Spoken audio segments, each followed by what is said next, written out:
Oh, you actually have to wait for it? Oh, it's so dumb. All right. We are good to go. Excellent. Okay, so we're not doing too much today. We're going to make it quick, free can. A better one than what I had a second ago.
Hopefully you guys are having a good night.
the built-in ones being weird, you know.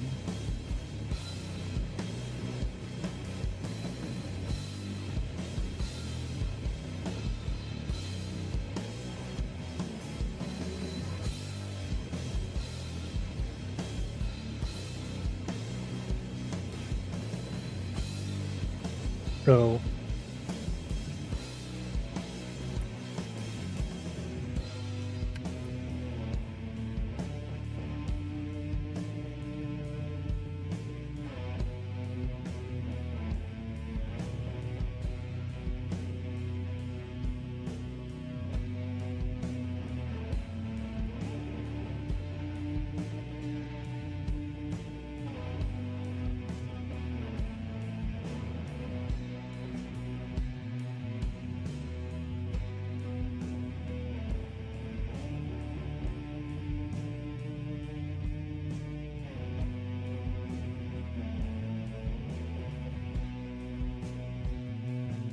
okay, that works.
Yeah, let's grab these random asteroids and we'll use these.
Any Godot tutorials you recommend, or did you learn yourself? I learned myself mostly.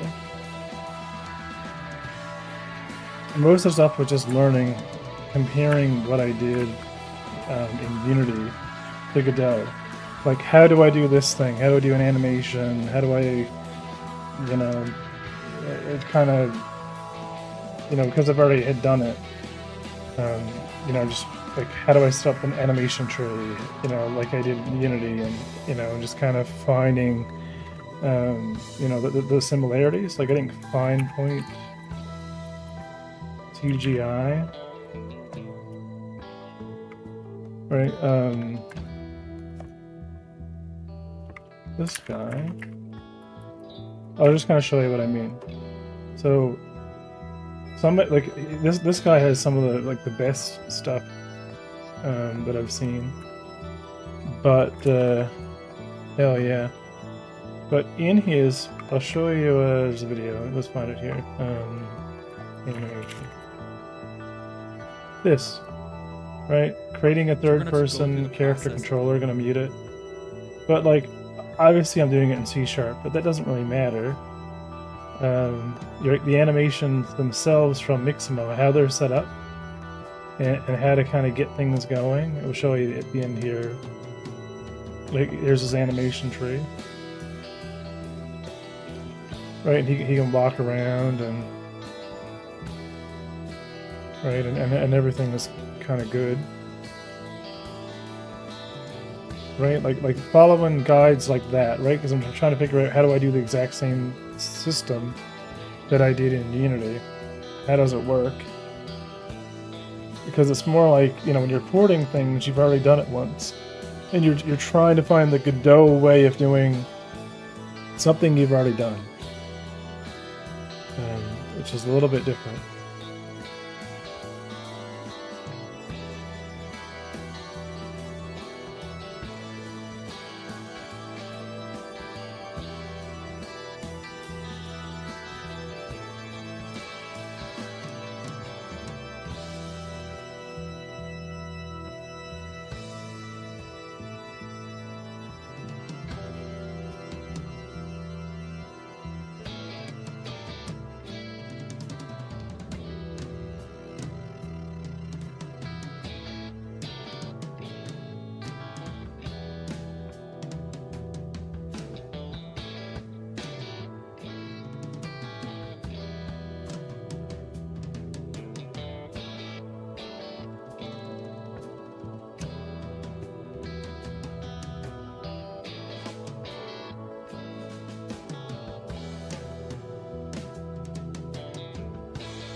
Alright,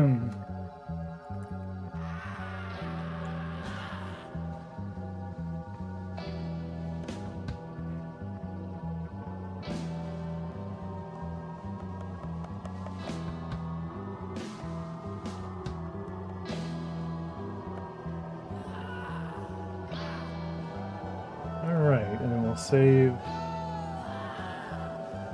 Alright, so this will be our asteroid mesh.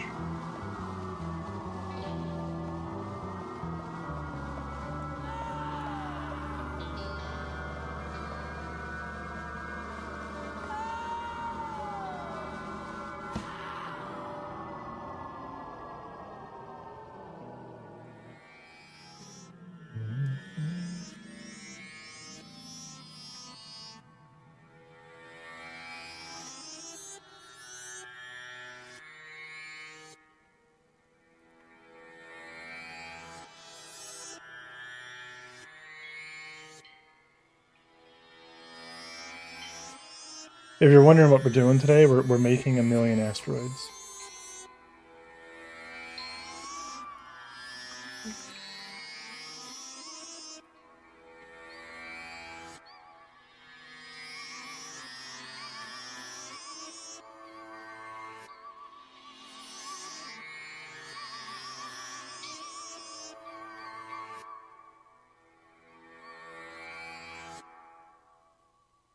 Oh, I should have done the auto laws. And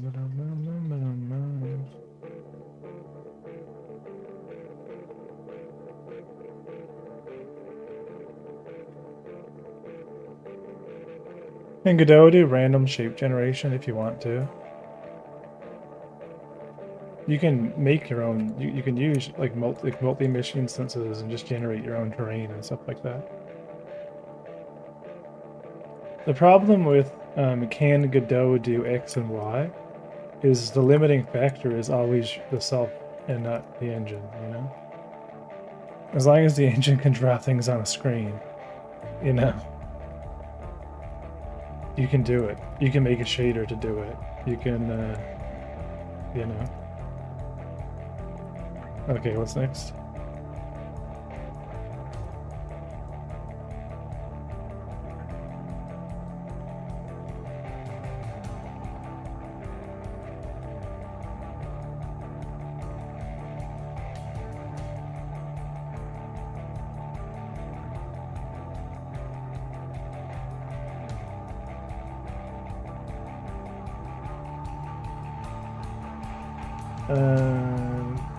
Call it asteroid mesh.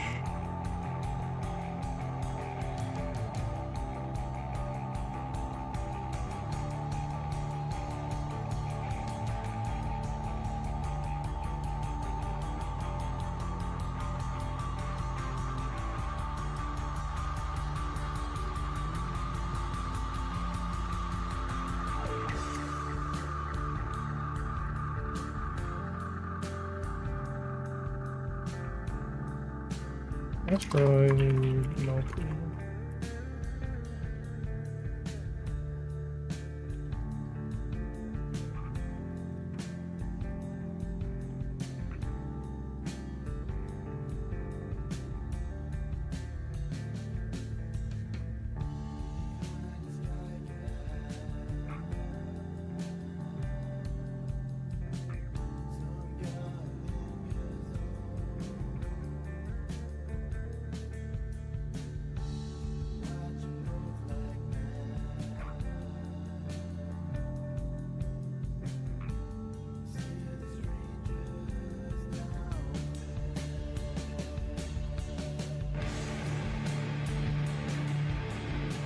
Multi-mission instance.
Wait, what?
Oh, right.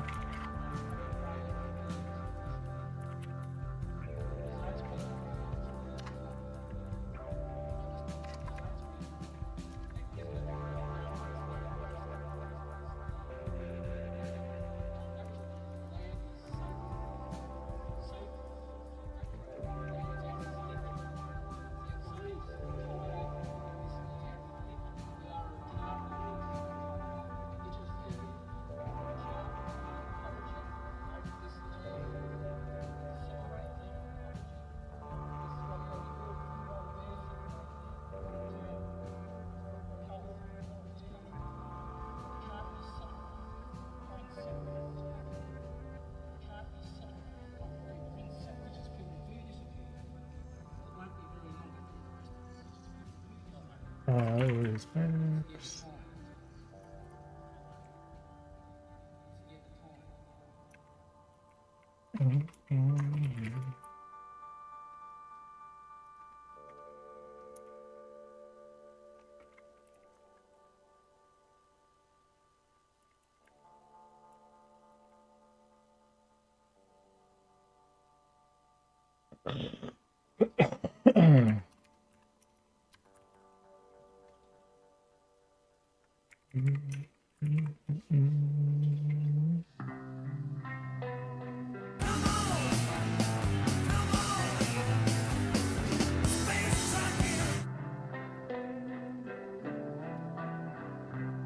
Thanks for the follow, Boskins. Is it Boskins?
I think it's pronounced bot.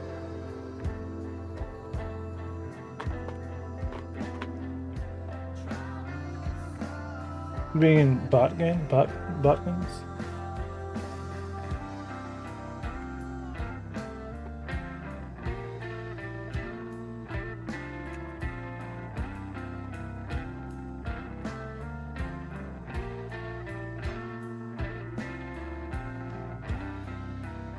Or just the bot?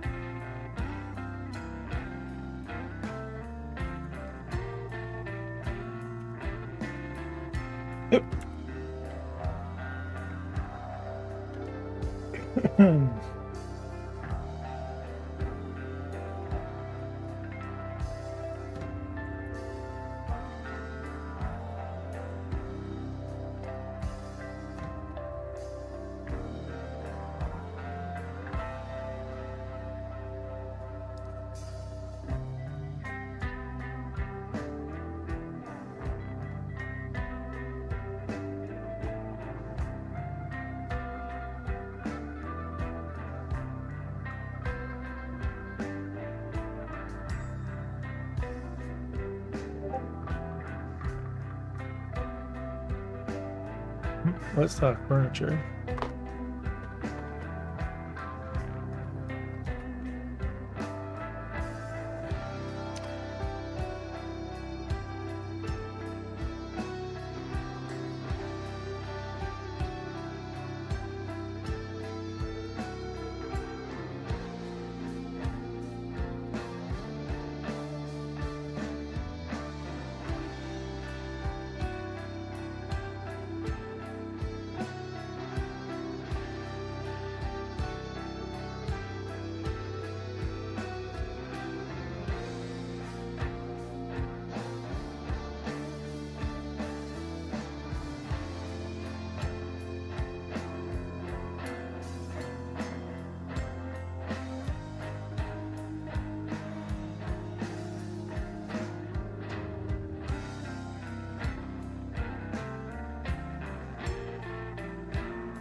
Create a new scale transform of and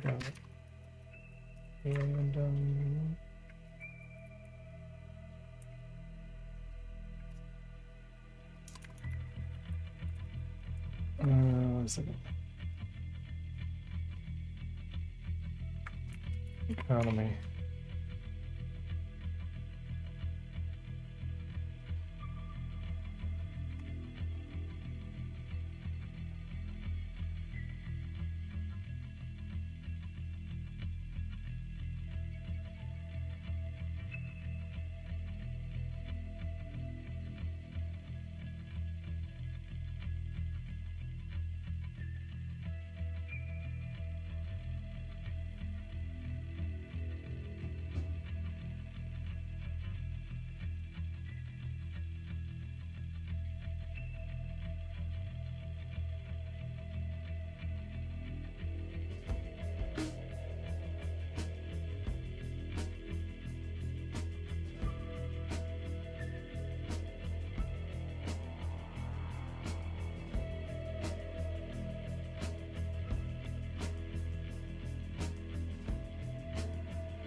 Pink Floyd vibes? Hell yeah. And we're gonna modulate on what? Max distance.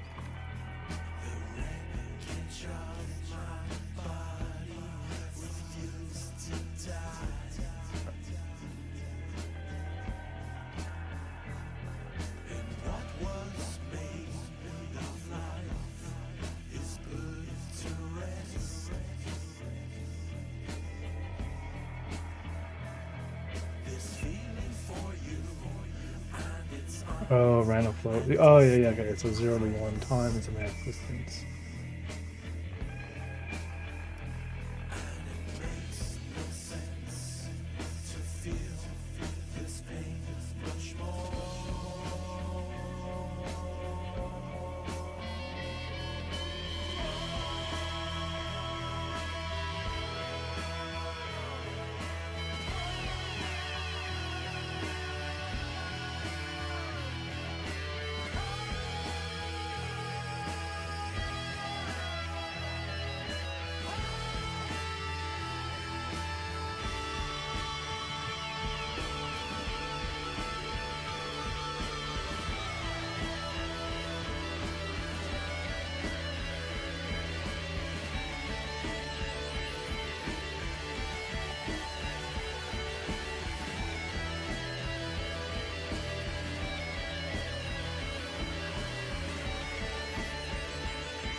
Oh, the new vector 3 animals.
I don't know if they need to be floats.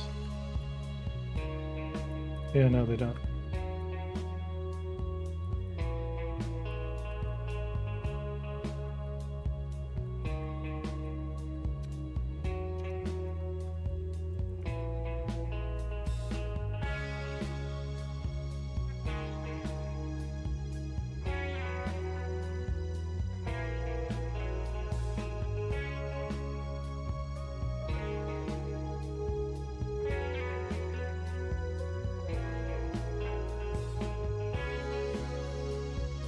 Oh, sorry, index and okay.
Uh, after that, to a grid item.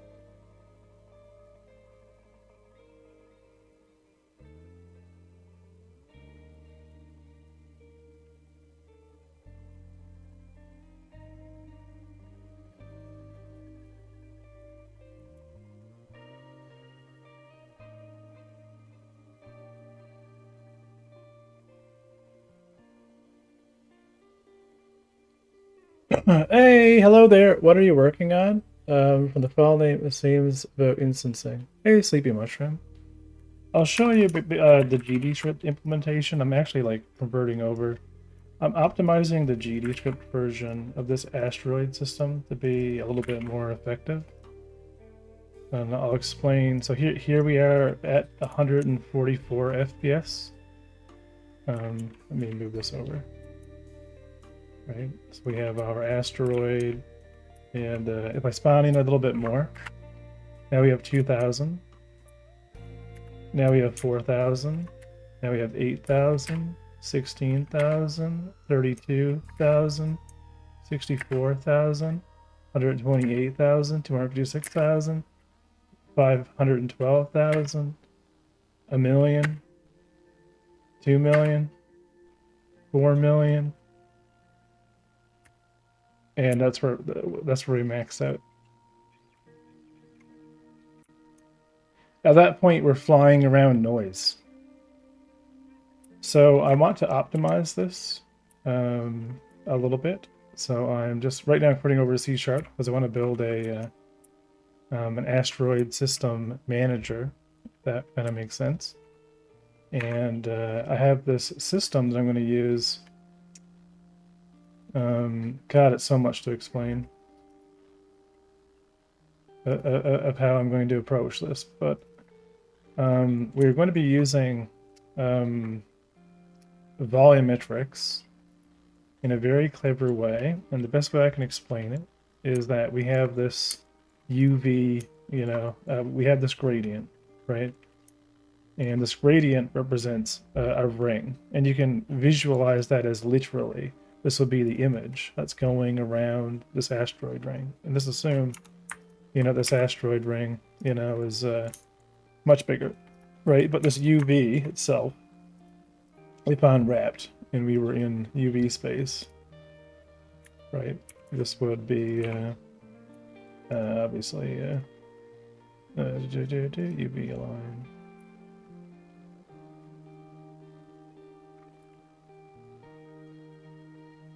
No, not line auto. Fit grid. Auto active clouds. Good climb. Be there. Not being. Anyway, whatever. Doesn't really matter. Point being is, we will have a UV here that's going, up and down through the asteroid field, and it maps to a color value. And the idea with that then is, we know, where these distance values are, from the center of our asteroid ring anyway. So there's always going to be a value of distance in our world space. And we want to sample that color and use that color on a fog shader to draw in how the fog system is being rendered. So think of it like this massive combination of mixed systems. So boy, I'm not explaining myself well, but we have the player who's going to be inside an asteroid field, which is going to have these multi-meshes. Depending on where they are in the universe, it'll be spawning in real ones that are actual game objects that are mineable. But for a lot of this stuff, it's going to be seeded, right? So on every client, the asteroid field for that area would still generate exactly the same, because it's the same seed, right? But to simulate collisions with asteroids that are not real, we use the same seed while we're flying around to be able to sample where that position of an asteroid really would be, even though we don't really know. But it's just being rendered there as a shader effect, whatever you want to call it, multi-mesh instance. But we can do damage and things like that just based upon those distances. So it's very simple math, and we're only ever kind of getting a sample of, based on this seed of an asteroid field, based on where I am, what are the vectors? What, sample me the nearest vectors that are around said ship, so that I may collide with them, or simulationally collide with them. So it's highly performant. But I want to create a system where we have a ton of asteroids, in the background of the universe, of being inside a star, an asteroid field. So it looks good. It has enough variation that it feels good. It has, vertex shaders for different LODs that automatically rotate. And once again, they're just visual. But we're mixing in with that the real game objects, right? The ones that are more CPU bound, that that are not on the GPU. That will allow us to actually do the mining. So I want to create a prototype of the type of environment that we would be in, right? Because I want it to be very vast in the way that it appears. And we don't need to have 64,000 asteroids, but I'm running at 1,000 FPS with 64,000 asteroids. So the balance really comes in, like, what is the minimum viable amount of rendered asteroids around a player that A, makes sense systemically, visually, and of course, with enough variation that, you don't want to have like asteroids that appear to be there and you can kind of fly into them and not take damage because they're not really real, and there's also like, we can also be spawning in a lot of interesting things like particle effects and, like stuff that's not really real, but just kind of adds to the ambience of being inside a very heavy asteroid field. So that's like the that's a really long-winded, thing, answer to what it is I'm doing. But for now, I want to optimize this to break past the 10 million, asteroid instances, and just, I don't know. I want to see where it kind of freaks out.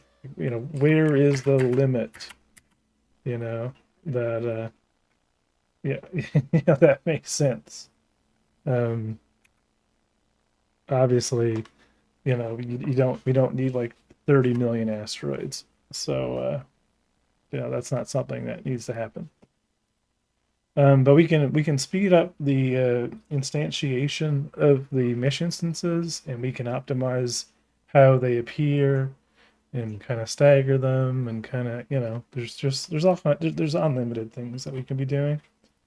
And so that's kind of like how I vision, because like, also, I want to have this kind of fake mesh, right, where we have this invisible kind of like boundary line that's only visible from the inside of the mesh, and this would have like a fake horizon line, but not a fake horizon in the sense of like the skybox, just a fake horizon while within the asteroid field itself that would have a baked out kind of like really thick orbit line along the orbit plane, like the plane of the volume, and would have like a bunch of baked asteroids in it, kind of like slowly getting thick to light.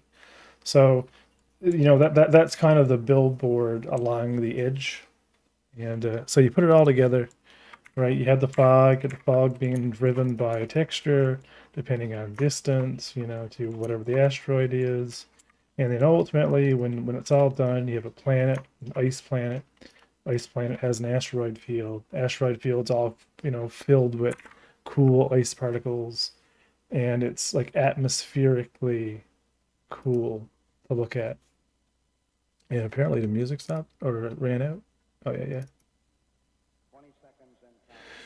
So that's that's the process. If you have any questions, let me know. But that's what I'm working on. I'm just rewriting some GD script and kind of like I'm making very good progress on the build this week. So that warrants a little bit more research and development, right? Because I'm technically ahead. All I have to do is finish my ship purchasing system. Like I need to be able to purchase ships and sell ships. The Winamp. I know, right? You got it, So I hope that makes sense. It's a bit more complicated than I'm explaining it right now, and it's got some unknown factors in it as far as like gameplay. But I mean, build it, right? Build it and they will come. Is that the that's the because I really like. I know space doesn't have nebulas. Also, have kind of volumetrics, but I want there to be volumetrics in space. I love nebulas. I love like enclosing the player. Um, so like Unforgiven space would run. So like let me kind of show you what I mean. So even here, right? Like you're landed at the spaceport, and I have these bright lights. You don't see them here. They're actually like they're not modeled yet. They're going to be on the corners. These big kind of like spotlights that are like looking up at the ship. And you notice there is a volumetric layer kind of around here. That kind of falls off. It's meant to just create backlight, like a sense of differentiation between the edge lines of the ship and the space behind it, and kind of give it like a feeling of it just creates like a better kind of like dark grittiness, a sense of the way the universe is. And of course, once you're at a range, of course, it just becomes clear because space is technically clear, really, right? So you want to be able to look around and see things, but I just think like when you're in close, that's when you want to have all the fog volumes and the sense of atmosphere and the sense of like the really pop a lot of the the lighting and it's a bit too bright because there's too much sheen on everything. All this will be balanced, but I hope that kind of makes sense, and it'll be really cool, like when you're in an atmosphere, like when you're in an asteroid field that has, like little particles and debris, and right, it's kind of like you're seeing the ray casts, coming from, the light, hitting the asteroids and kind of casting off into the, it'd be screen space, of course, but it'll still look good. And that's kind of just the artistic direction that I want to go with the game, like keeping things dark and gritty, and and I just like it. It's what I'm kind of going with. I like having like I like for the player to feel that there's atmosphere around them when there is atmosphere around them, and for it to not, so there's kind of a, when you're truly out in zero G, you're not really in an asteroid field, or you're kind of just truly alone. Things are darker, and you just kind of feel that,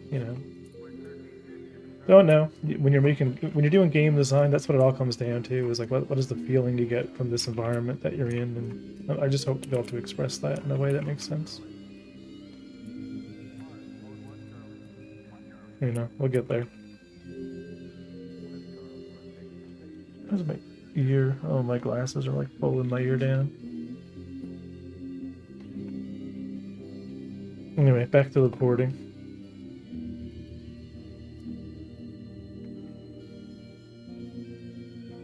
And we're just back over here. And hopefully, Sleepy, you're still here. And I didn't explain all that for no reason, but.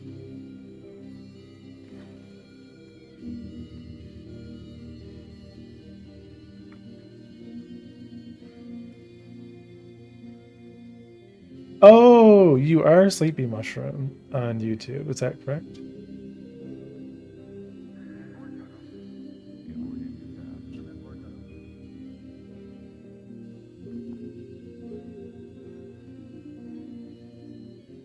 But yeah. Oh, you misheard what you said? Okay, no worries. No, there was a YouTube comment asking what I was working on. Okay, so let's get our intermediate mesh stuff working.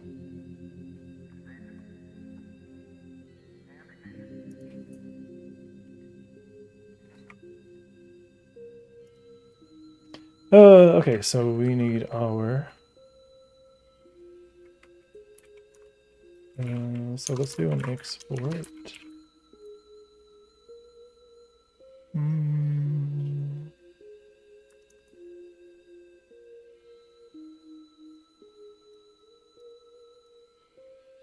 Maybe now we can just do a vaccine. Asteroid mesh resource.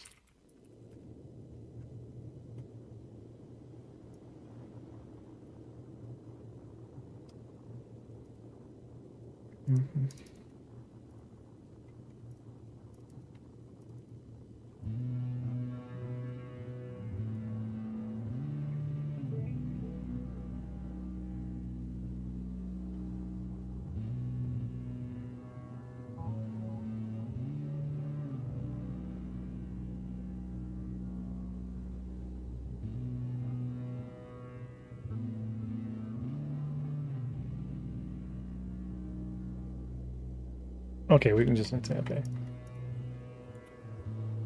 Let's create that real quick.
We'll do 0.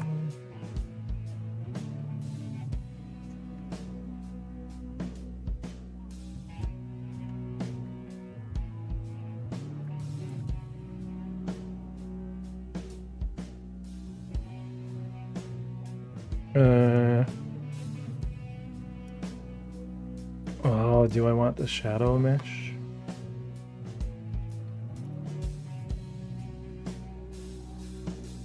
I could remove it for performance.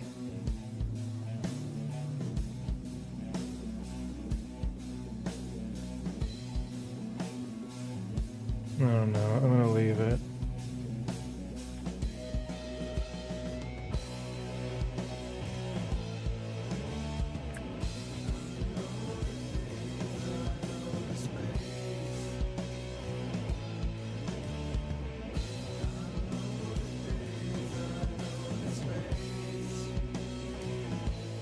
Okay.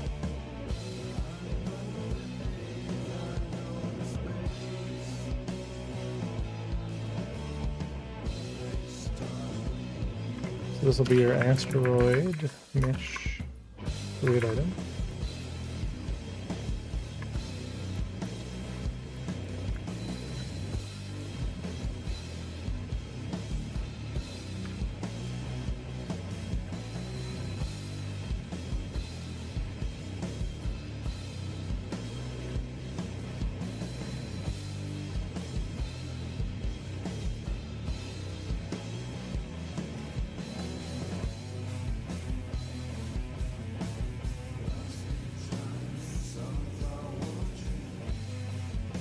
Yeah, and then we'll do a preload.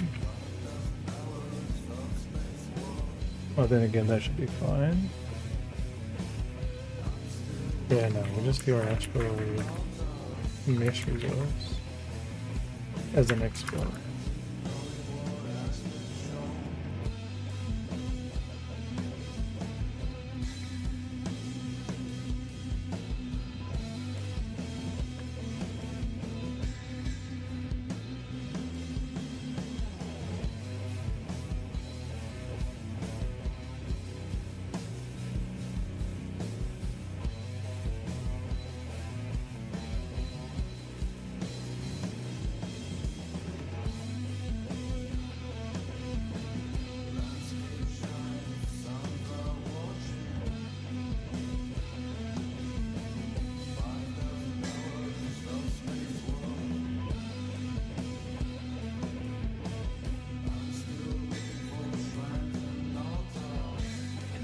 Huh.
Oh.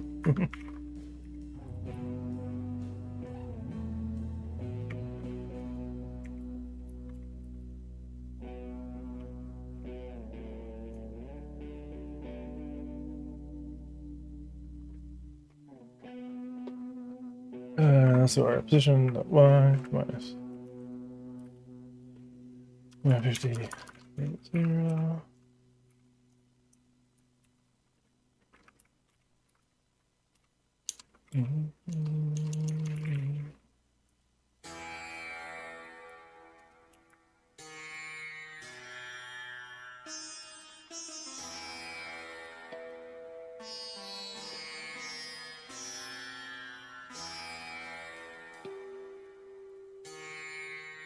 What is it doing the double cursor? Go away.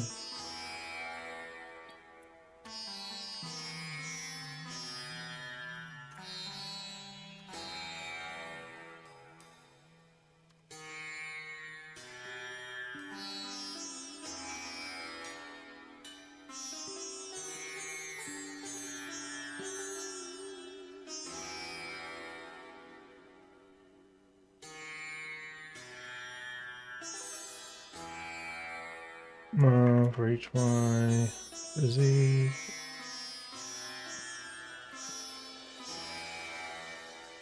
X is y, y is x.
Huh.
Windows set sync. Set vsync mode. Create slicer weird.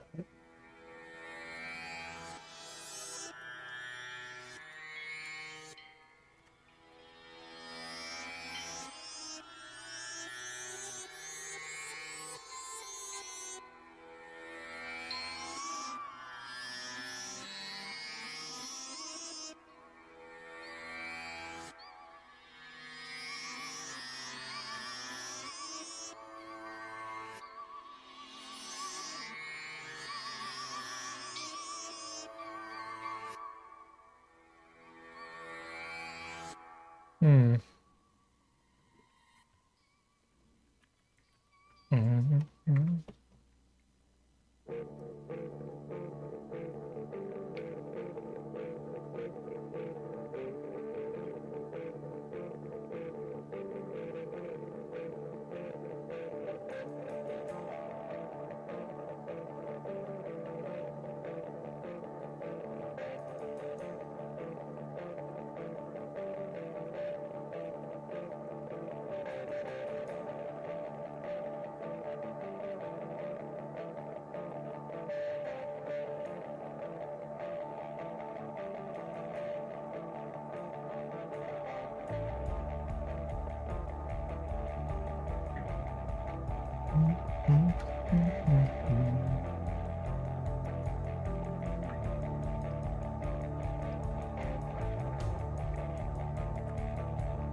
Hmm.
Please tell me I don't need a blizzard. You might need a blizzard.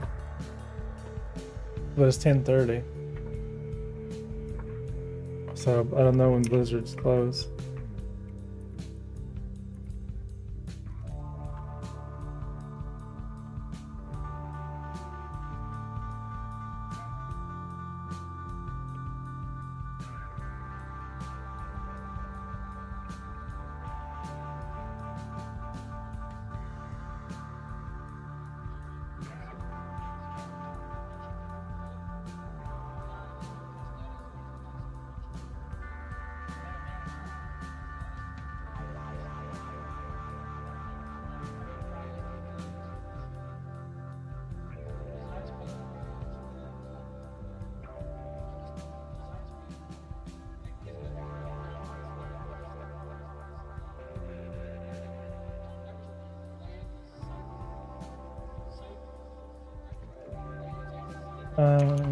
It's a flying.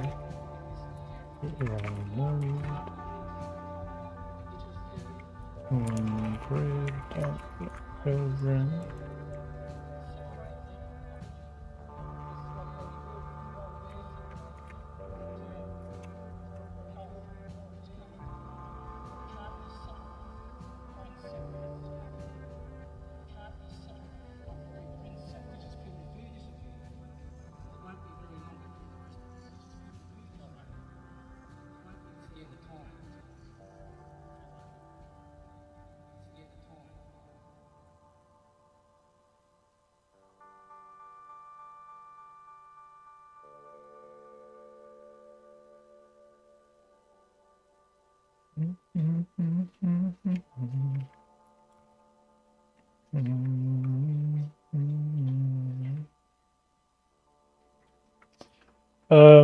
What are we doing? Asteroid things.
Andix, you want to see something cool?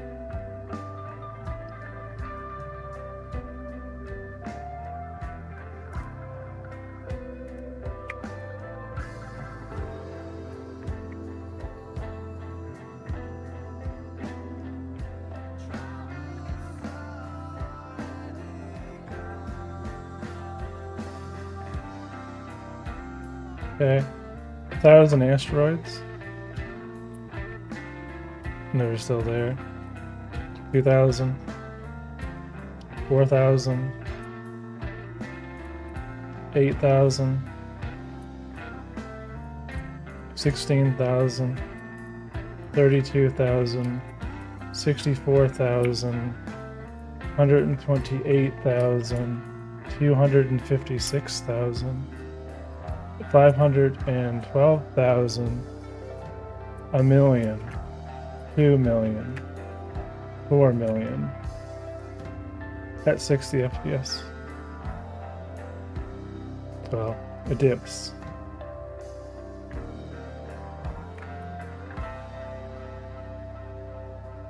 Make sense, Antix?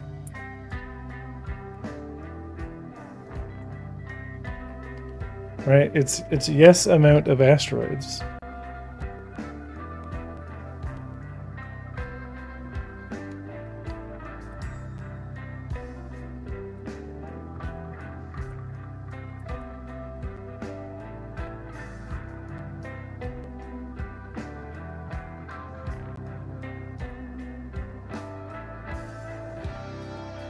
Behold the cube of 4 million asteroids.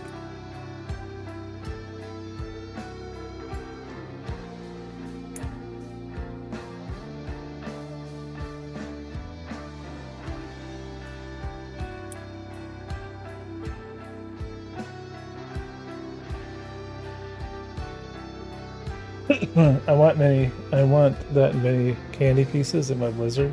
Yeah. Anyway, I'm optimizing it.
Bye bye.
Is anyone here good with Unity? I used to be pretty good with Unity. How's it going, God Frequency?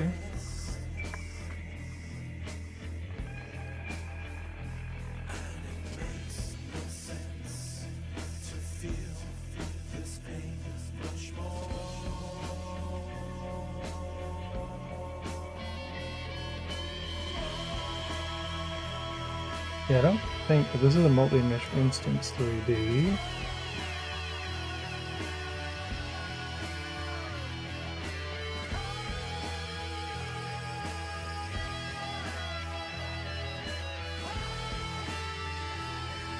Yeah, I don't think we need that.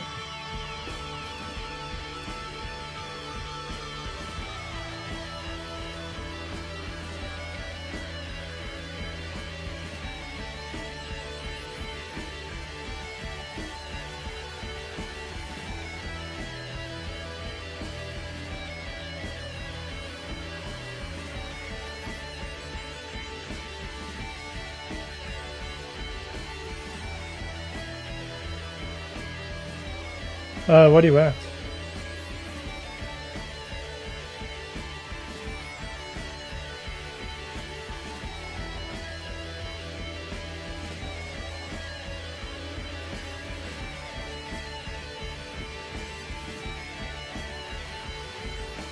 Oh yeah, we should be doing 4,000 per cluster.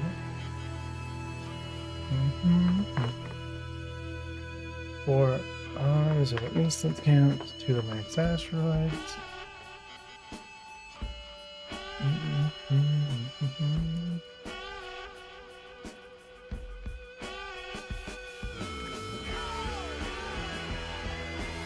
How do I control a game asset that has a hierarchy? Like a prefab? I mean, that's pretty much very similar to Godot as far as scenes and sub-scenes go. How do you control a game asset that has a hierarchy? That's really very generic. Control it in what way? I guess is the question.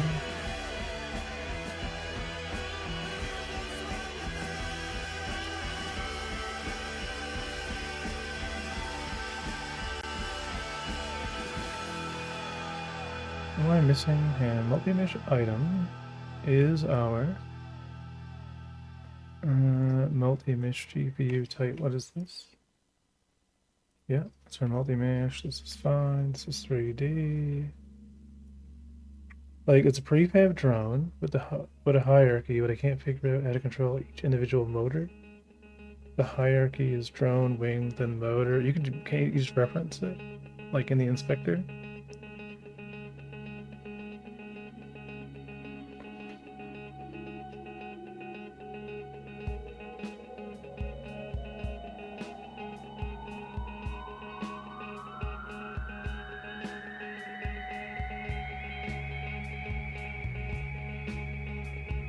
Because I think you can right-click and create an instance of it, where you can actually like traverse it.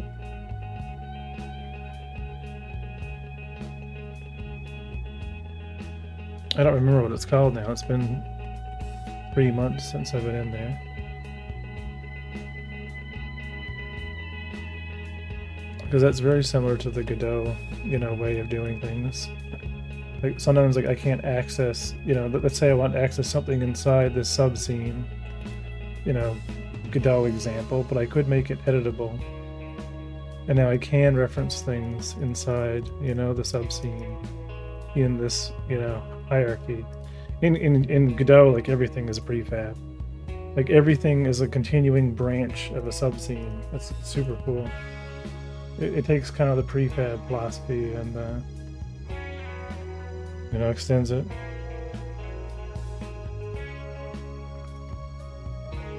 I've been switching my game over from Unity, so it's been, it's been a while.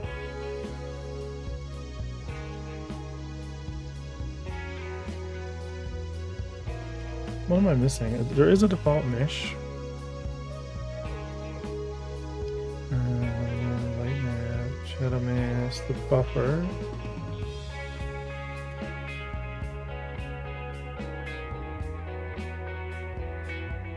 It being local to the scene. Okay. Yeah, there we go. For our grid, our mesh instance.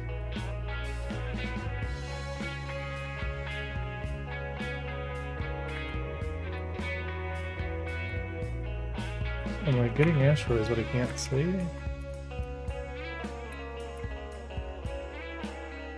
Oh, what?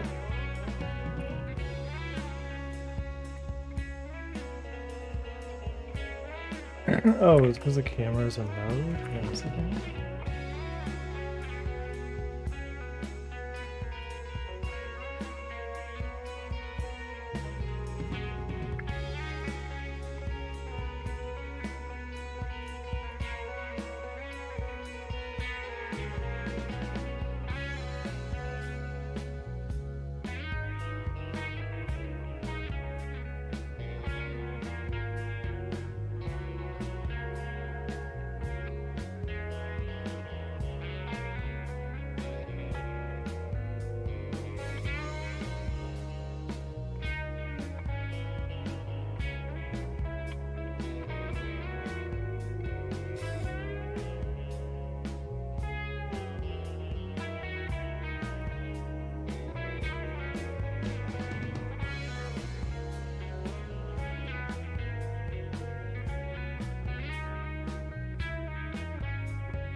Can't I see that?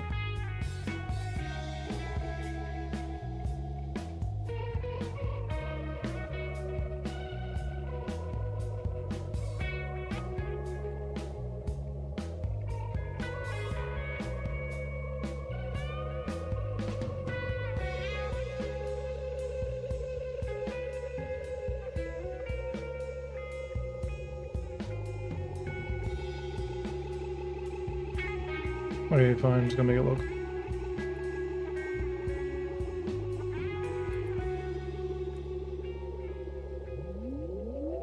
Directional light. Yeah, I copied it from here. This one seems fine.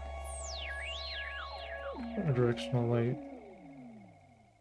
It's fine here. I'm not seeing any lighting though.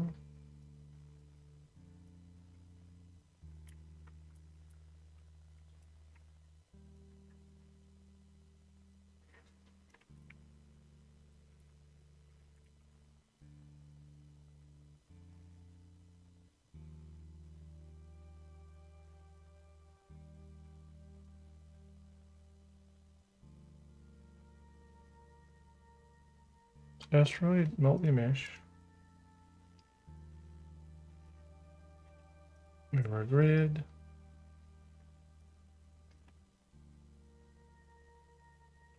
Our environment settings seem fine.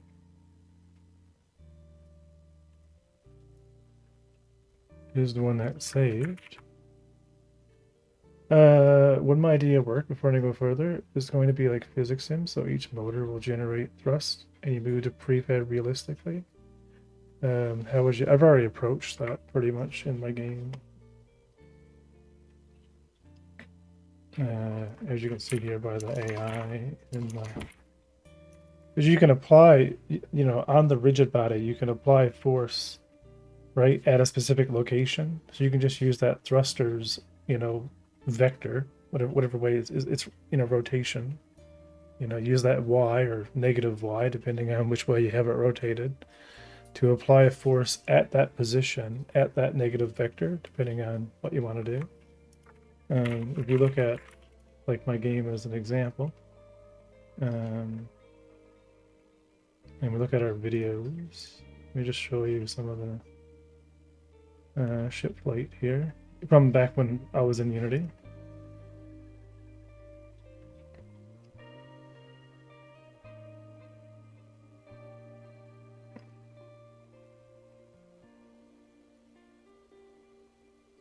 As we have like ships explode, ships flight. Let me find it.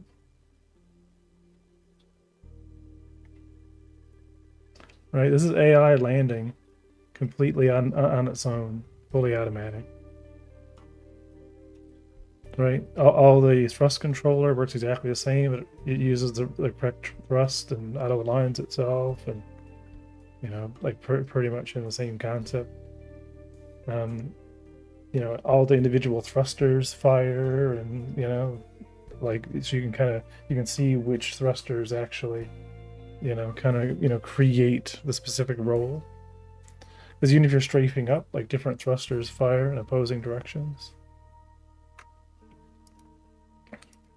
But if you want to do it super realistic, that's pretty much how you do it. You just, you know, one rigid body, a bunch of thrusters. Those thrusters, you know, in the one main loop of the rigid body, you know, go ahead and, you know, kind of like add up your forces, you know, that are being applied. Like, you know, do your simulation, and then apply your final force, you know, to the rigid body, and then away you go.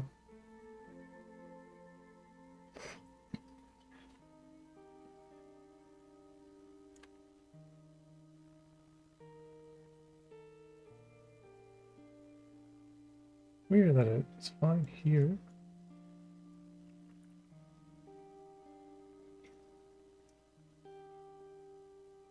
Let me just add the script.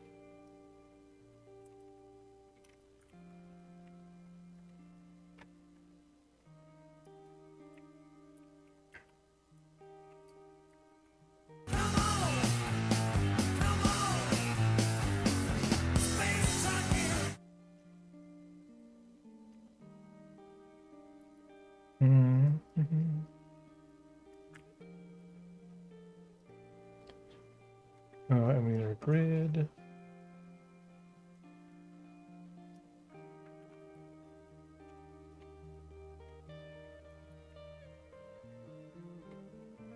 So our grid, our UI, and our grid item.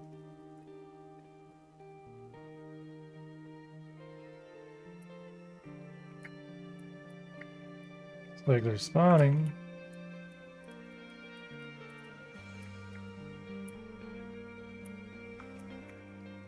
Wait a second. What's the camera clipping range here?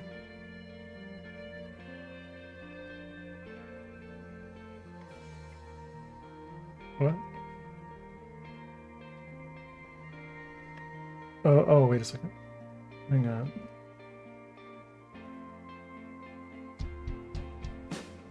One second.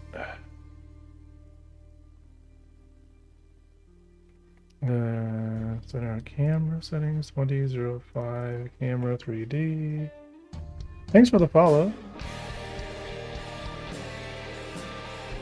Yeah, and check out the Discord. Like I said, this might be more of an offline question. I'd be glad at any point to just kind of, show off some of the ways that I've done things in Unity before giving up on it.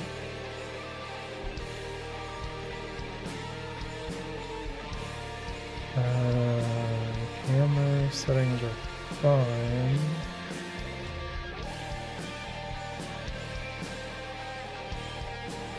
Okay, it's 4,000. Okay, so camera settings, 4,000. Perspective, 75. The near plane is fine. The far plane is fine. No view layers. Yeah, that's all exactly the same.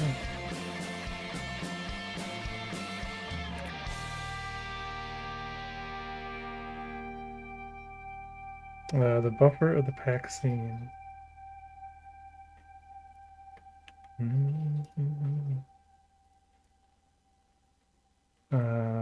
What is... Okay, so that's for asteroid mesh.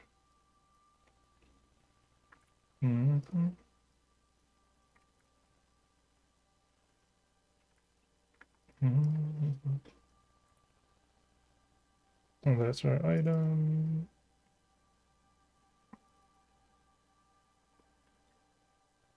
Our multi-mesh instance.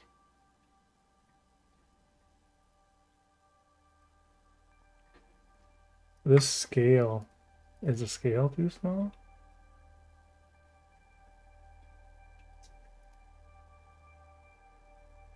Maybe we're scaled too small.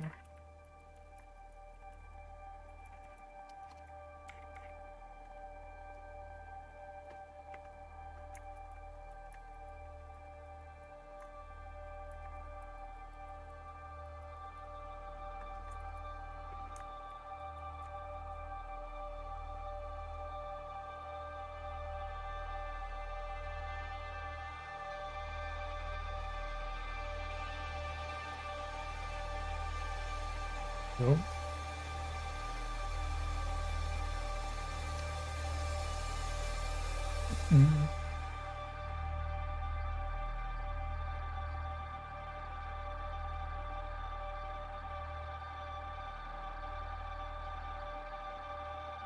Yeah, because we're definitely...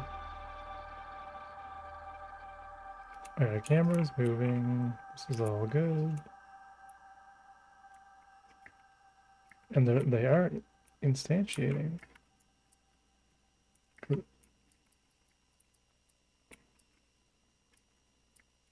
Yeah, we're just not seeing them.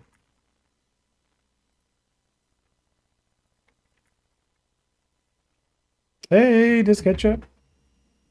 How's it going? Any chance to listen to Pandora Star yet? Not yet. Working on an asteroid system here, but we seem to not be able to see it, even though it is working.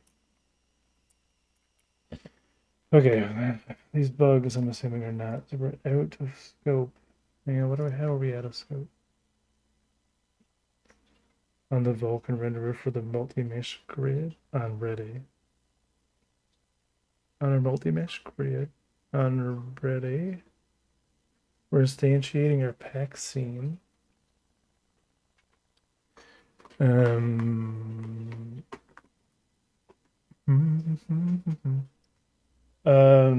Yeah, I'll show you the non-optimized project. 1 second.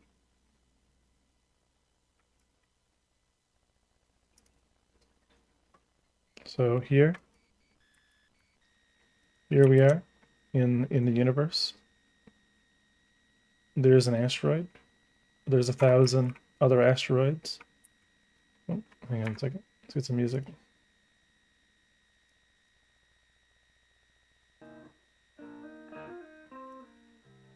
Okay, so asteroids, right? We have 1,000 of them. How about 2,000 of them? How about 4,000 of them? How about 8,000? How about 16,000? How about 32,000? How about 64,000? 128,000? 256,000? 512,000? A million? How about a million? How about 2 million? How about 4 million? How about we just turn the screen white? You know? How about we just have a white screen? Anyway, so I'm working on a system for optimizing the this so it doesn't run at 40 FPS. Optimize it, then we can add lighting. We have to see what it can do. Do we need an optimized version? If you can make like 8 million at like 40 FPS? Yes. We do. Yep, just mesh instancing. That's all we're doing, Ultimate. Nothing too crazy. Yep, that's all we're doing. Just mesh instancing with lighting. And I want to, yeah, there's a whole put in Godot. That's cool. Oh yeah, it's all in Godot. If you're new, just joining in, allow me to show you. Now add collisions. We are going to be adding collisions.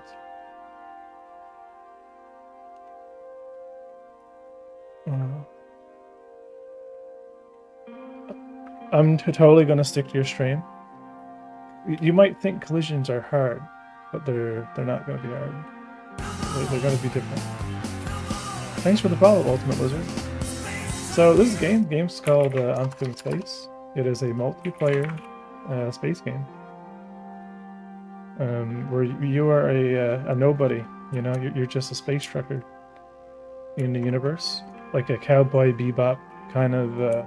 You know, Firefly meets Cowboy Bebop, late 70s, early 80s technology, right? So you have your spaceship, you're buying cargo, and you're selling it. You're just pretty much, you know, throwing cargo in the ship, and you're going from point A to point B. The ship is fully customizable, every part, right? From fuel scoop, fuel intake, power plants, coolers, right? Every little thruster, everything's fully simulated. This is meant to be like American Truck Sim, you know, in space, right? With multiplayer. Think of like Sea of Thieves, right? All the components you can snap off, snap on, right? It's 64-bit precision, custom build of Godot, right? I have 2 whole stations here, each running 100 NPCs as a test. Right, we're using kind of I'm lazy loading in stations from the server. Stations are pretty much like players as far as how the networking works. There's a whole like physics system that I'm working on that's custom, which allows physics zones so that all the simulations of different stations and ships are local, right? They're static, but they're projected. I have this client-server actor system that I'm working on that I can use to scale it, right? Traveling is seamless. Traveling is seamless. We have 80 million meters of space. 80 million meters. Between star systems, it is jump gates. And the jump gates work as instance managers. When you go to a jump gate and you put in your request and the jump gate spools up and you go through and there's a whole process, everything gets unloaded and you get put into the new star system. Because the AU distance between the star systems itself is extremely far, in comparison to just how big each star system itself can be. And this way we can scale. This way we can have multiple instances per region. We can spin up instances as we need them for each system, and scale dynamically, right? So that's how all this works. So basically, inside a star system, you have almost unlimited space between it loads a different instance. Correct. Every star system is independently managed. Right, its economy is fully simulated by 1,000 virtual NPC nodes. Right, so there's kind of like action and the scalability of each economic system is scaled based on player activity, collective player activity on the service itself. So the idea is that even though you could be on a different instance or whatever, it's a kind of a shared economy. Right, so as you're buying and selling things, everything kind of all ties into the system. There's so much, you know what I mean? Like there's so much to the game that I've been, figuring out from a design perspective, like, game design, not necessarily like, physical design. But all the ships are modeled by me, all the components, a lot of Blender, it's multiplayer is working, right? I do builds on Patreon. The idea for funding, at least right now, right? If anyone wants to help with the game, it's really simple and very transparent. I do builds every Sunday. Every Sunday, I do builds, right? And I push all the features of the week. And every week I do things, right? We keep introducing more features. And eventually, as I convert things over to Godot, right, here's all multiplayer testing. So every single week, there's something new, and you get to watch the world grow around you. Yeah, like I said, I push a build every Sunday on Patreon. Right? That way people can be a part of curving the direction of the game, and there's absolutely zero smoke and mirrors.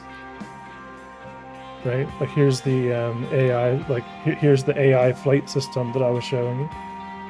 The build is playable. Yeah, the build is always playable. Sometimes it's not playable. Sometimes you gotta go back a build, and that's totally okay. Right? It's we're making the game. So it's not like alpha testing, it's development testing. Right, like this is the ship AI controller, kind of like this ship is actually not me, it's an AI. It's fully flying. This is what I added like the other day. It just comes down, lands. It's hey David. So that's kind of the idea of how I've been funding it. As a as a backer, like I said, $5 gives you access to the build. $10 as far as memberships go. You get your own little apartment that you can decorate. How much would you say you poured it over? 95%. I was prototyping my game in pure C++ at OpenGL, where you could travel seamlessly in the world in a game universe. The scale is a bit lesser than a real universe, but it would include whole galaxies. You could do that, but the issue is multiplayer, right? Like, I spent a ridiculous amount of time, and I will say, like check out this project. Right, GitHub, revere, file. This is my fishnet floating origin system that I was working on with Nuclear Diamond for dynamically like grouping. Like multiplayer becomes extremely complex when the physics server of Unity is only 32-bit, and then equally rendering is only 32-bit. So Unity becomes extremely limited right from the get-go, you know. And there's so many weird edge cases that you have to solve, and like either like in this case you're still replicating physics queries across other volumes, and it's just kind of, you know what I mean, just kind of annoying, right? Just but anyway, you can just eliminate all that by just, you know, having a 64-bit, you know, coordinate system from the get-go. And thanks for the follow, 3D. Was it Synastic? Synastic? Oh my god, I'm gonna butcher it.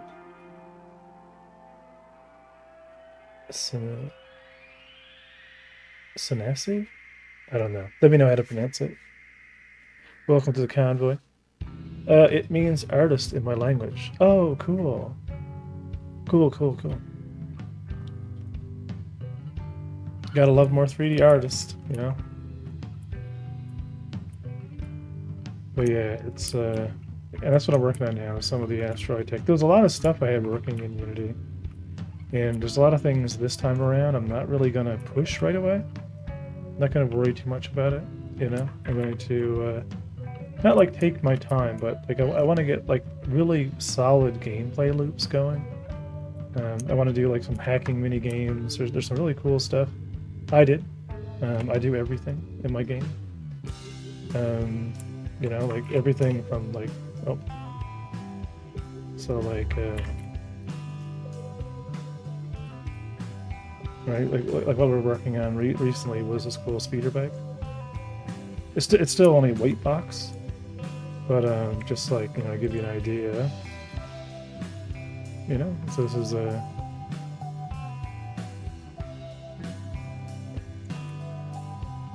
right, so just kind of keeping that late 60s, early, and this is nothing, this is crap, like this is, I did this in a day and a half, this is crap.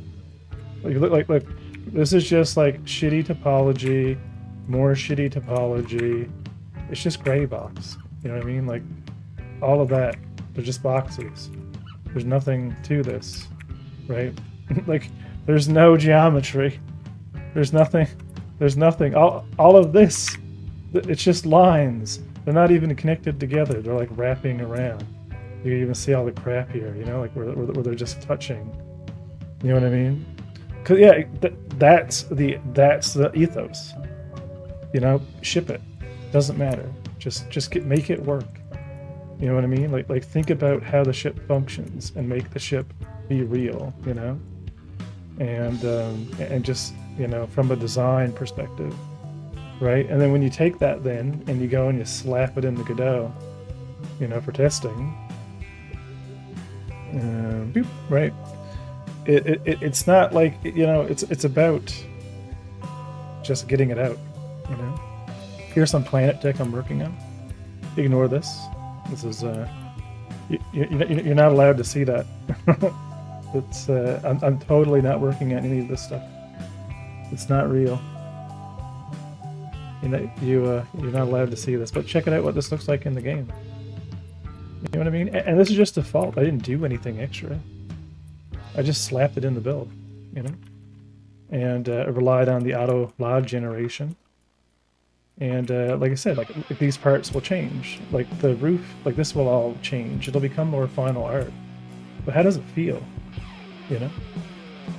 Does it work conceptually? Like what makes a speeder? You know, we have a power plant.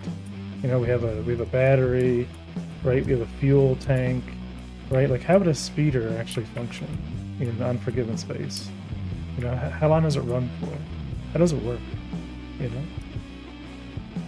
You know, so I spend like a day working on that, throw it in the game, you know, do some testing. Yep, I like that. It's cool. All right, done. You know, move on to something else, right? Can you write code? I wrote everything. I'm even a composer. I'm I'm capable of doing all of my own stuff, and I'm also a network engineer. So all the where do you get the idea for the name Unforgiven Space? There was a lot of names not taken, and I was kind of like looking for a domain actually, and like I was trying different things. I wanted something with space, and Unforgiven Space. Yeah, I wanted it to be, you know, kind of a terrible world, you know. And I'm always, you know, looking for help on certain things. I've had a few contributors, but yeah, it's kind of hard to. Right, this is all rigged and working.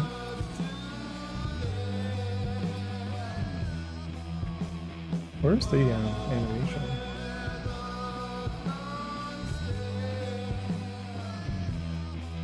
See? Right, just little simple things. You can be too. He didn't know anything about art when he started. He just needed art, so he did it. That's all I did. Literally, no one was going to make this game for me. So what did I do? I just started making the game. The trick isn't in skill in any capacity. It's in relentlessness. It's just you know, it's setting goals for every single week and meeting the goals. I know that's like kind of crazy, but every single week push yourself for what you can do, and continue to push and push and push and push. If you say that you're gonna, you know, I'm gonna get asteroids in for Sunday's Patreon build, make sure you can do it. You know what I mean? Making movies is funnier than making games for me. Yeah, because that could be a whole different art. Movies is fun. Like 3D can be interesting when you can fake it in three-dimensional space where the camera is free flowing. You can't really make too many shortcuts. That's the point. I'm not writing 220 pages of basic to make a box bounce around the screen. I'm not like peeking and poking values.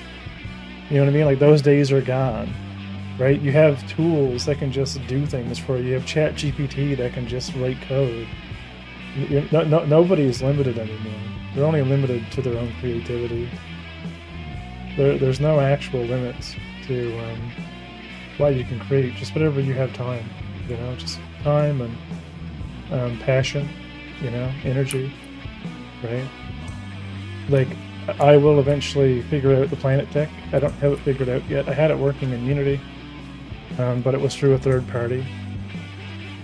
And, you know, eventually, right, it'll be, I don't know, why is that,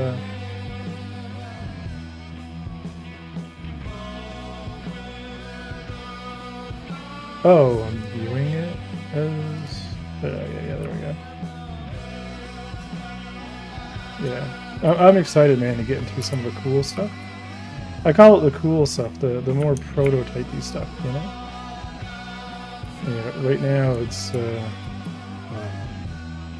there's a lot of figuring out things. Very early. Have you seen Incandescent Games Planet Minecraft devlogs? Nope. I haven't watched too many devlogs. I'm sure you'd understand more than I did. I really enjoyed it. Yeah, I'm just excited for the Patreon to pick back up again. I can't tell you, you know what I mean, that, you know, when the game is going to be done, and I can't tell you, like, you know, where the scope ends, because there's a lot of like factors. Like, as there's growth to Patreon, I can hire more artists. I can scale, right? I can't scale right now. I can only do what I can do. So every week we just do a little bit, you know. And I'm hoping, you know, of course, that'll change. But as things grow and the project gains momentum, and, you know, people start seeing that, it's not snake oil. That's really important, you know. I just hope that it takes off, you know, and our little community grows, and you know, there's more of a feedback loop, and, you know, there's more Yeah, it can kind of get fleshed out quicker. Yeah, that's the that's the dream, and the only thing I can do for the time being is just keep working on it, right? Like keep building, and keep making the gameplay, and then hopefully we cross the it's kind of like a snowball, right? You keep pushing the snowball, and eventually it'll start rolling. But you got to get there. So in our ready function,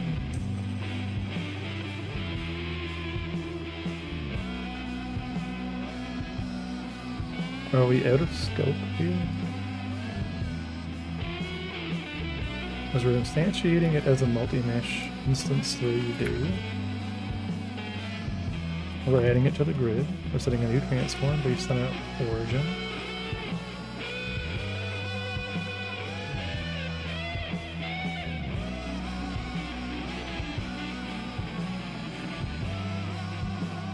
And then we're increasing the position. Yeah, we're starting from one corner, working our way up.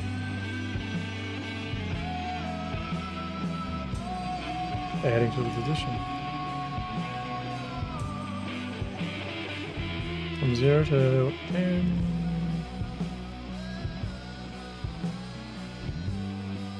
Yeah, I don't think we're on this, so we're spawning our asteroids. That's fine. What's that? Well, not being on Kickstarter is a point against Snake Oil. Well, I want to do a Kickstarter, but I want to do a Kickstarter with like a sit down of like, welcome to the game. You know what I mean? And just literally show people the game. And then be like, why are we doing Kickstarter? For more money to expand the current existing art and do more polish and do a little bit of marketing, to be honest. Like, right, like, why not just be transparent? You know, like the game is fundamentally, the vertical slice is fully stable before you go to Kickstarter. So you're just like, hey, this is what I've done. Instead of like, I've been dreaming of this stupid idea for 3 years, help me make it a reality. It'd be like, hey, this is the game that I'm making. This is what I've done. This is what I would like to use the Kickstarter money for, to be able to scale said game. And, and then they can literally see it. And I think that's a better approach, because then it's literally what you see is what you get. The entire promotional material is played in engine, in game, and not as in like, like a video was made in engine. Like it was recorded through a playthrough of the game. And I think that's, the right approach. Right. So, I don't know. Right. Like it's, yeah, I don't know. I don't like, I just hate projects that just start, you know what I mean? And then they kind of, they kind of grow. It's a good idea conceptually. And then it just goes nuts and goes too crazy, and you know what I mean? Like, yeah, exactly. You know what I mean? But like the cool thing is too is if you can have if you can be transparent enough and to a certain degree bold enough to be like, nope, not fucking doing that. You can work with the community and be like, okay, we tried doing X feature and it's not working out. And now we can choose to spend 6 more months working on X feature, or we can like scale things back a bit. That's a hard call, but you can make it with the community instead of like, like Star Citizen claims that it's transparent development, but I don't see it to be actually really transparent. Like they're very picky on what they tell, because they don't want to like, you don't want anyone to lose faith in the project or anything. It's always market-driven transparency. It's not like true transparency. Not like,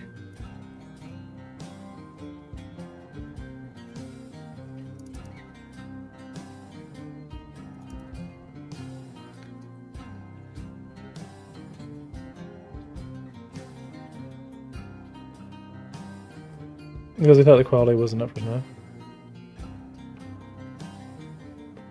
Yeah, but, and that's like I think like the big thing is I just want players to be able to like play. I want to be able to create a platform, like a game that you can play, and immediately test mechanics that are fun. Like immediately you can do cargo, and cargo by itself is probably not that interesting until the economy gets more interesting. But you can do it, right? And you can start kind of making credits running cargo and getting a feel for it and deciding like, oh yeah, this could be cool.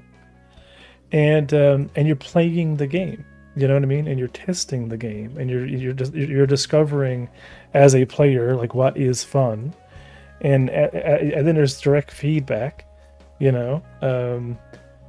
Because like one of the first things I added to the build was in-game bug reporting. Like in the game, you're logged in, you open up a dialogue, you can submit a bug right there in the game, and then that gets converted over into a ClickUp, like add it to the board, tag with that user account, and you can kind of like while you're doing a quest, if you generated a mission, and yeah, like if I can take a units off a ship and move them without enough resources to buy more, literally just like reshape my components. Right, like it's yeah, like you need to be connected more with the player base, like in the way that the old game masters used to be. We don't even have that anymore, you know what I mean? Like everything's got to be like, cookie. It's got to be cookie cutter. It's got to follow these rules. In the old days, you just had a few people hired on. They're not customer service representatives. They're game masters. I mean, they didn't do tickets. They actually, went into the game and did like cool administrative things like spawn random events and screw with the player base in like a different way. Like, like random things should be able to happen that's not just scripted. You know what I mean? And if certain players miss that, because they weren't online or something, there'll always be something else, Right, but it's not. It's scaled. It's overscaled. You know what I mean? The cool thing about my game, when I think about it, right, and right now we're building a small community. I have, what do we have? 22 Patreons, I think. I don't know if I can see that. 24, 14 Patreons, right? 24 total. I can probably support about 100 players on an instance, right? Before I need to run multiple instances. So for the next like 100 players, you know what I mean? Like we're all still on the same Patreon server, really. Like while we're playing the game, so we have this small community of people. If I hit like a maximum cap of say 200 people in the Patreon build, well, I'd already be suffering from success at that point, as far as my own financial goals of reaching, let's say, like 1,200 USD. It's only not that many players, right? Like once the things are playable and things are moving, if it stays a very small community during the development process, then it just benefits that small community. I don't need to open the floodgates and worry about specific testing, because I doubt it would grow that fast. So the idea, like this slow and steady scalar approach, and like I was at in the past at around 600 or so, which is like half of my own little personal goal, and anything in excess of my own personal goal goes back into more assets, right? And external things, because art is very expensive, but I can do more art and have someone else do more integrations. But I think it'll work. And some of my funding options that I would like to be able to do is just make it so anybody can download the client. Like anybody can download the Unforgiven Space client and create an account during the development process, and they might be able to see all the bugs in the world, and it might totally tank the when the game's not released, I don't know how reviews work, but you could invite your friends onto the game. They wouldn't have a ship or anything. They would just be a free account where they can just download and try the game, but you can take them with you. So now you have multi-crew people. You have people that can kind of come on board your ship and kind of experience the game, kind of like a free demo. And if they want to support the project too, they can just, pay the $5. It's pretty straightforward, and it's a model that I'd like to evolve. But it's the idea if you're a streamer or something, you know what I mean, and you're trying the game, and the game is at a later state where it's very stable, and you were to pull in a whole bunch of your audience to just jump on with you and explore the game with you, and obviously the systems could handle it. I think it'd be really good. Like, I think that would convert people, to, helping the game. Right? Only if the game sells itself. Like, if the game on its own is actually fun and enjoyable and lives up to, the expectations.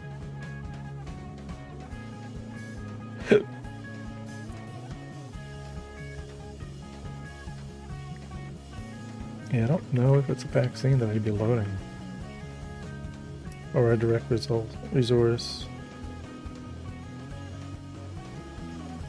Load a resource local to the scene.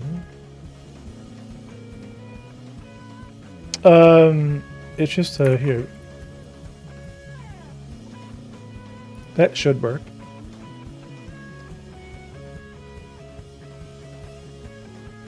What will be the game loop for an early session? Right now, I'm trying to get cargo missions going. Right? It's, and I know it's really dumb. Let me, hop out of the... Okay, I'm actually out of the game. Let me go into the systems project here, which is like where all the systems are. And I'll just kind of show you.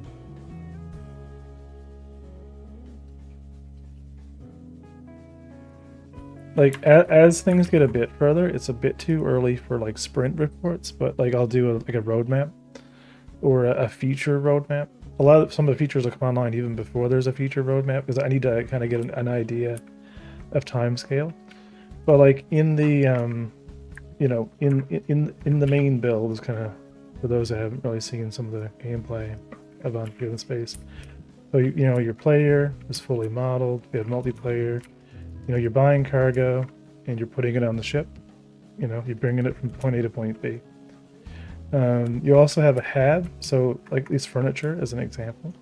You can bring them into your own personal hab and like lock them into place, just like the ship, right?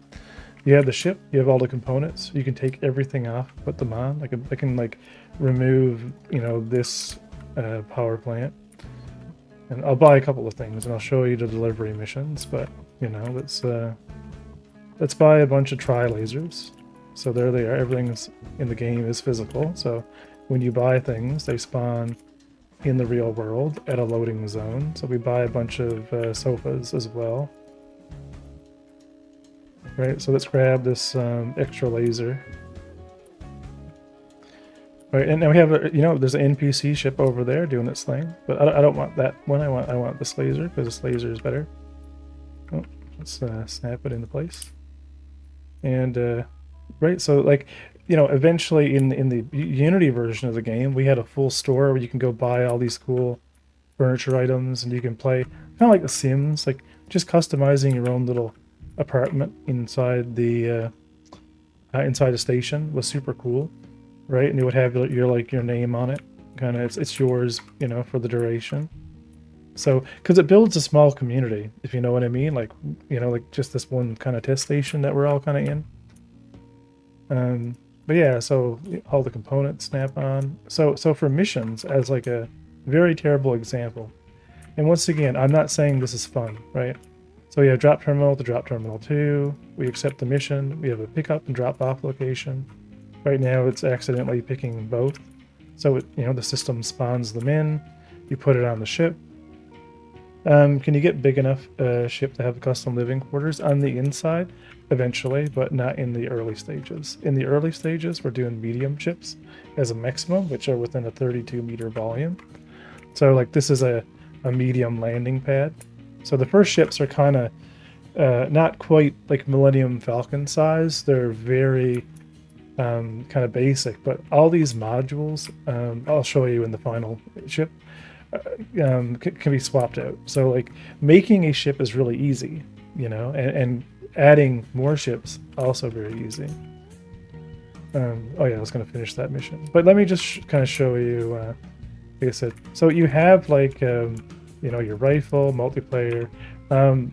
You have your data pad. The data pad is like your main, your main UI, where you can see your missions. There's also, you know, it's a part of the whole hacking system. So it's not meant to look this, like, you know, it's meant to be more CRT-ish, right? But while you're kind of going around, you know, you can kind of like, you know, in future, if there was a, you know, a terminal, you could go up to it and like hook into it and run a little like hacking mini game, which is actually like running commands and kind of like see which ships had last shown up. You know, so you're trying to track an NPC target, or you're trying to, you know, track an actual like, you know, just a resource. You can see like the transactions of a trade terminal or the transactions of a ship terminal. You can kind of like shut down certain systems, but only on like ships, or you could hack ships, right? So it facilitates, you know, all of your contracts. I don't want to have the only real menu in the game is of course the, you know, the settings menu. Everything is meant to be, you know, kind of I don't know what the word is, diagenic. But let me actually show. I think it was Ultimate Lizard wanted to know this more than anything. But let me jump in the ship here, and I want to show you how this kind of works. So I'm gonna move this over here. I currently have my mouse. So let me steal my mouse back. I'll move this over. Okay, I'm going to take over the camera just so we can kind of come in. So watch the thrusters here. Now I might have broken this, that said. Oh, they are totally not, the thrust controller is not linked in anymore.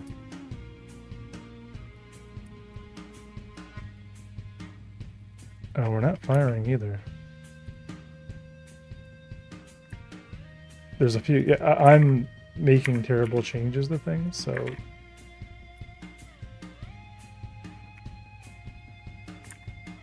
Oh, give me back the mouse.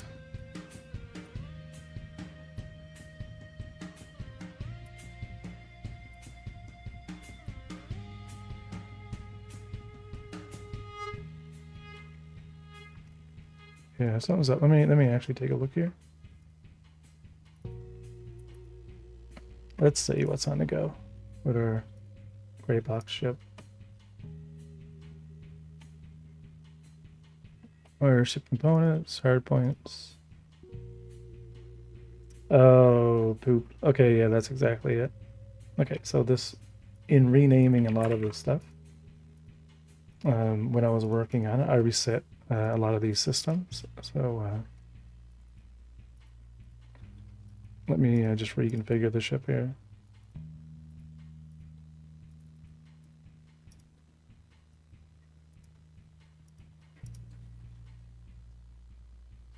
Okay.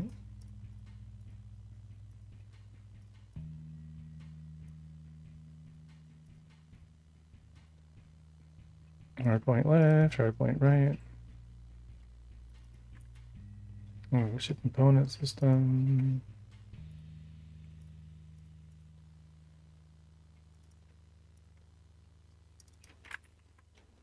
Virgin's point raycast. Not everything ended up messing up, just a few things. The thrusters.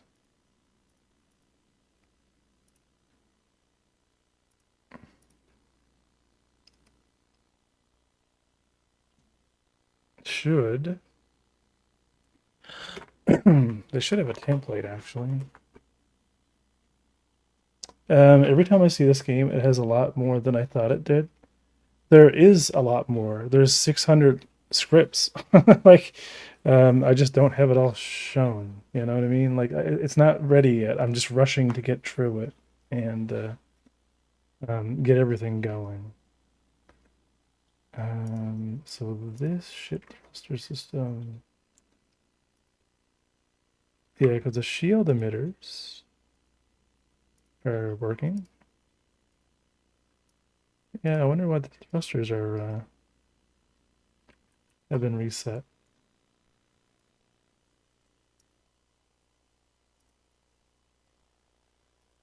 Yeah, 'cause there's the thruster configuration. And that's all working. Yeah, so maybe we're actually good. Maybe I just need to reset these.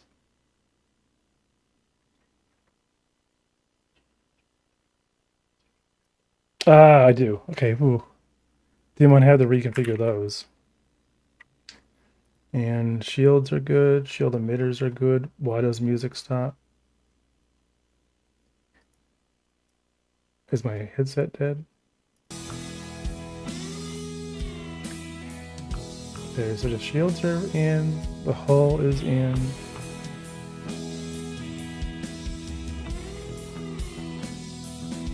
Okay.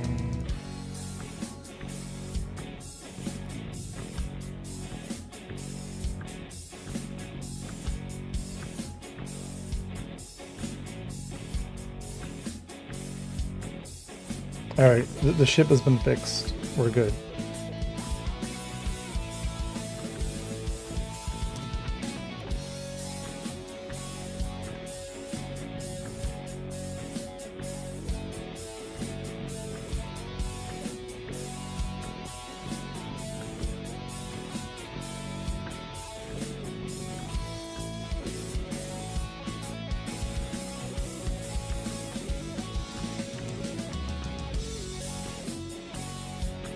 Yeah, I'm not convinced though, because the thrusters are not firing up correctly. Let's see.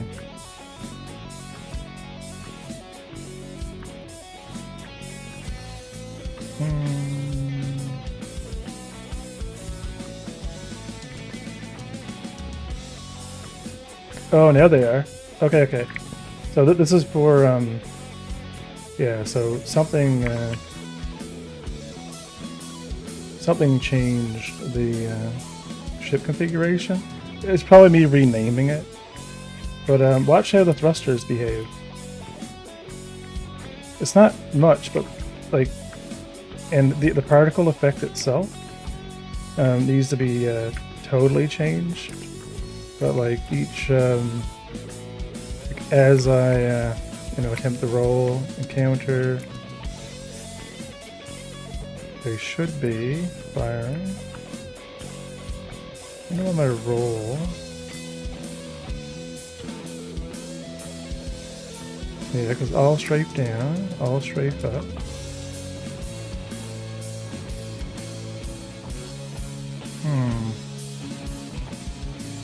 Two of those are being weird. Hang on.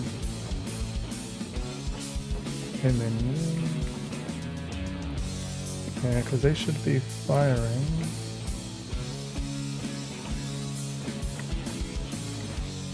Or can I just not see them?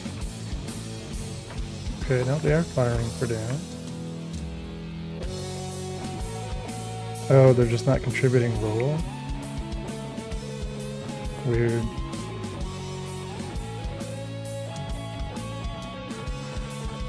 Should be contributing roll.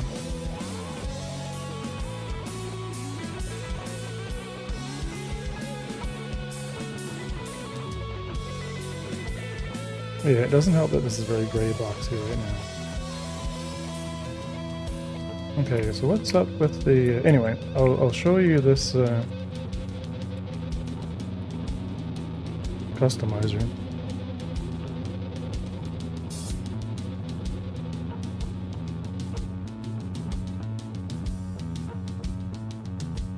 Yeah, so I wonder why those item ports. So here, let me take off a what?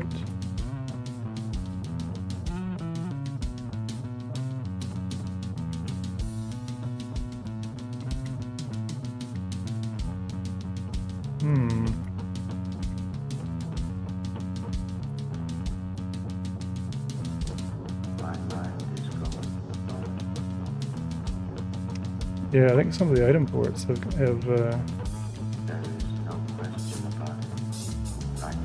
have reset their ports.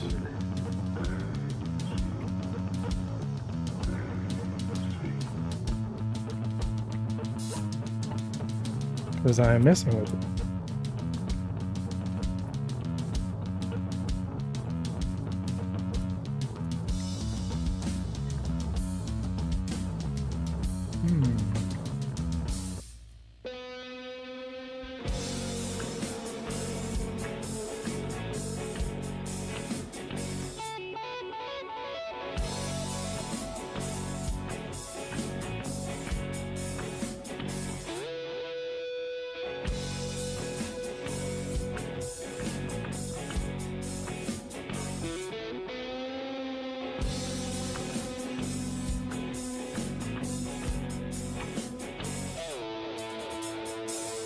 Anyway, there's bugs, as we can see. But that's because I renamed all these systems so that they wouldn't affect the actual new build, which is the one that I'm putting together that has, you know, obviously the space, the ship looks real. So I'll really just need to go into each of those ship snap points and attach these default components. Because the issue is they're not attached by default right now. So they're being weird when I try to, that's what's causing them to disappear, but I'll fix that. I wish there was a way to jump to a snap point.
Okay, yeah, so the snap points are linked in. Fuel has a fuel component.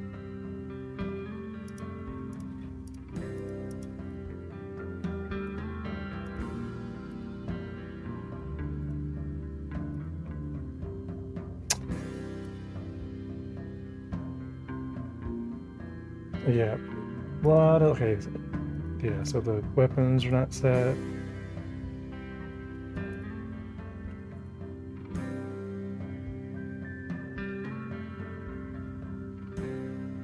Yeah, anything that I've renamed.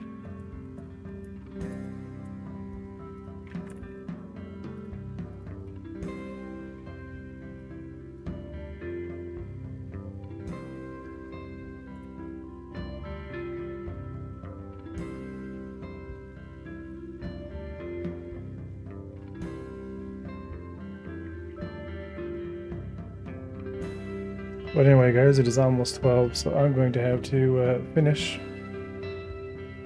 working on a lot of this stuff tomorrow.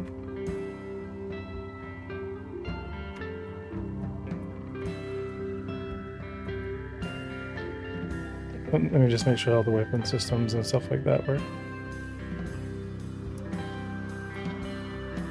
No?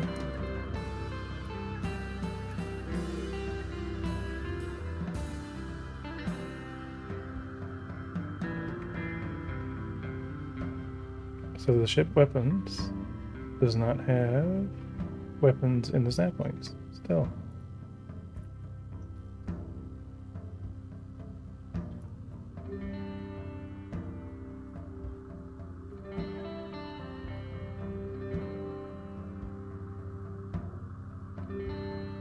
It has the hard points.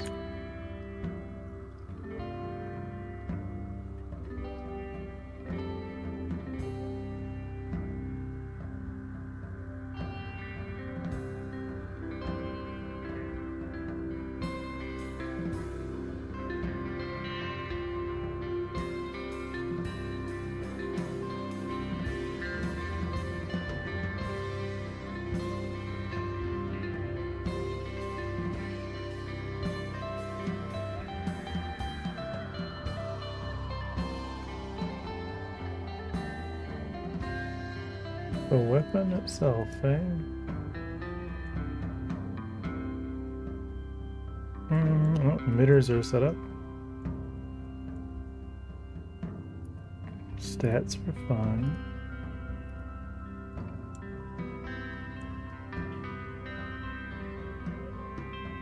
Yeah, well, I'll work on it. Work on a bit more. Like I said, all of this stuff that's in this build is actually in the main build. Working.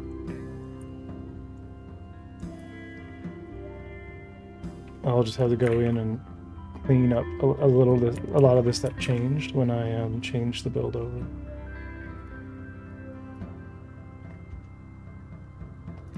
Because I had to like make sure that they weren't going to conflict with each other in the main build. Because I still want to use like all of the I want to keep all the code for a lot of the systems like in there in that build. So I still want to have a gray box ship, right? So on this version of the ship, which is the the original now, this one has everything, all the shield systems, right? Shields are actual visual, right? So in here everything is fine, but I've kind of lost the old testing in the process, right? Like this one has all the weapons, lighting system, it's all the hard points, and all the components are working. Yeah, empty by default because we need to reattach them, but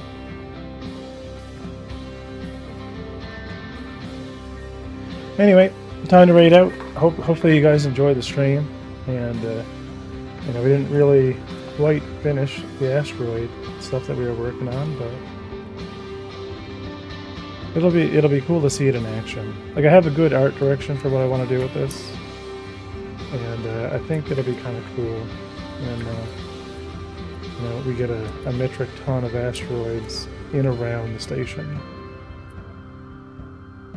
Right. The trick is I want to try to find the balance between like what's too many asteroids, and whether we can actually light it with the volumetric fog shader.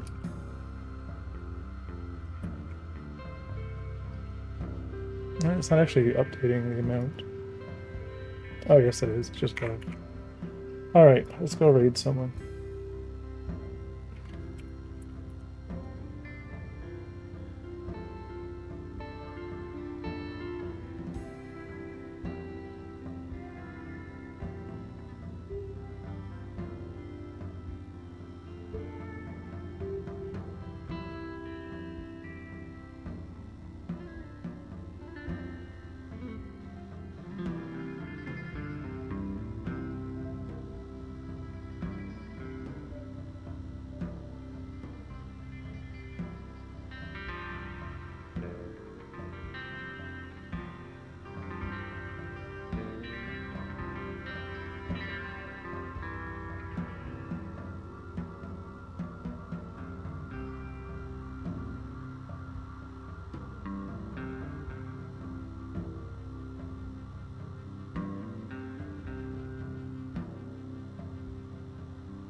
Derek creates. Crazy kitty, you see frag shader. Bye.